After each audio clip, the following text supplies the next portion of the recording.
faut avoir cette réflexion sur la société humaine et civile, sur comment on fait pour changer la donne. Mais changer la donne sans réflexion, avec les croyances du monde moderne d'aujourd'hui, où effectivement, bah, l'État, il a dit que, alors l'État est vérité.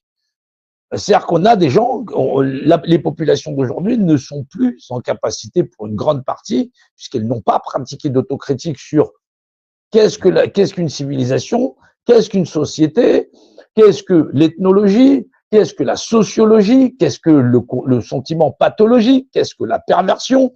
Alors, penser qu'une majorité aurait le droit de disposer d'une minorité, si on demande ça à quelqu'un qui est normalement doué de conscience et de raison, il va vous dire que non. Que non. Or, aujourd'hui, lorsqu'on demande l'action publique, on vous dit, si effectivement nous décidons de nous unir et d'avoir la majorité, on aura le droit de faire des lois sur le... Comment je te dis, si vous êtes, on est 50 dans la rue, vous avez décidé d'être 30 à aller assassiner les autres en face, vous avez le droit.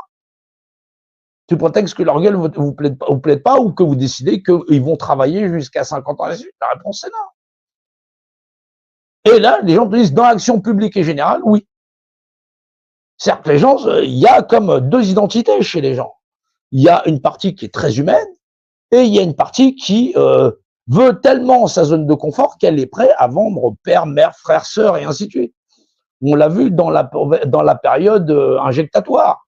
Là où chacun, pour essayer de sauver sa peau, là, les gens étaient capables de pointer du doigt ceux qui n'avaient pas le comportement adéquat ou étatique, où les gens interprètent même des choses qui font que le code de Nuremberg te dit tout simplement, je dispose de mon corps et je suis libre ou pas d'accepter un traitement quel qu'il soit.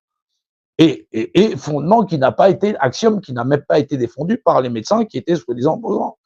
Alors, on a fait de longs lives en vous expliquant qu'effectivement, vous avez, lorsque vous allez avoir un match, vous allez sur un match, vous avez une équipe pour, une équipe contre, voilà, celle sur laquelle vous avez porté le maillot.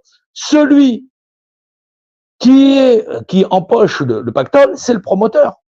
C'est ça, c'est le promoteur qui permet d'avoir le match entre les deux équipes.